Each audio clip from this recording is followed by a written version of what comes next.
We're sharing the top 10 benefits for saving sex for marriage this week on Love Ed with Julie and MJ. Hey, Jules, that means you could call this another one of our sex videos. No, That look it on your does face. not.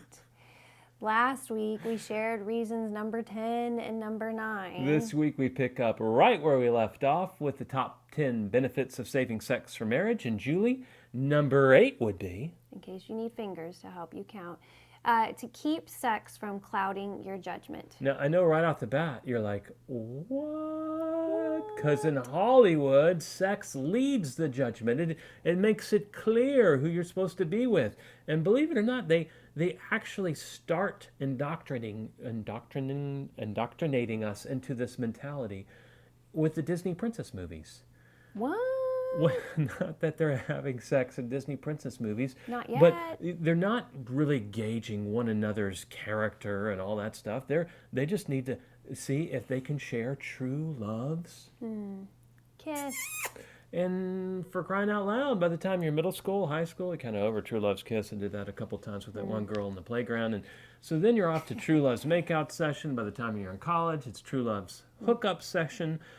Which last take I said hookup section, which like that's a whole nother thing I don't know anything about. But bottom line, it's all about this sexual compatibility. That's how you know they're the one. That's one of the reasons why it seems so insane to the modern mind to wait for sex until marriage. But sex has a way of eclipsing all our other faculties, which Yes. is one of the things that makes it so wonderful. Yes. But when you're trying to make a decision about a life partner, that can get in the way. If you're looking for someone to spend the rest of your life with, you need to be able to make clear, sound judgments about their character and personality. And that's very difficult to do when all you can think about is the next time to get in bed together. Yeah, in fact, the biochemistry of the sexual experience is one of the reasons why you can fall in love with someone who is totally wrong for you. Or stay with someone who's terrible for you. It's hard to detach yourself when you're so together. Like the scriptures say, the two become one. But we're not talking to somebody who's looking just for an overnighter. We're talking to you who are looking for a spouse. And in order to do that, you need to be able to get close enough with someone to really get to know them and understand who they are at the core of their being.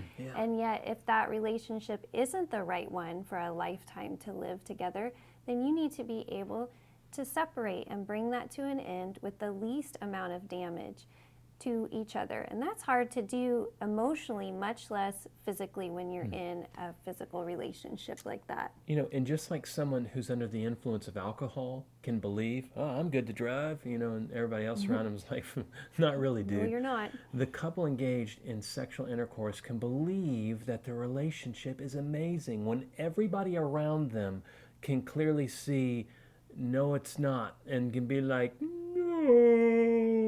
And as Julie was alluding to earlier, this reality applies to you even if you are not engaged in the act that leads to procreation.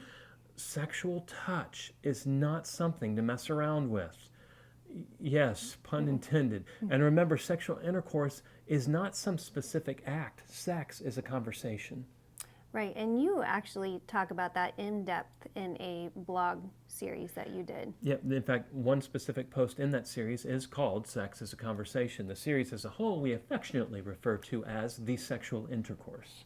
No, I don't affectionately call it that at all, and I'm not even really comfortable saying that word. What word? But you can click on the link below to read those blog posts, What or word?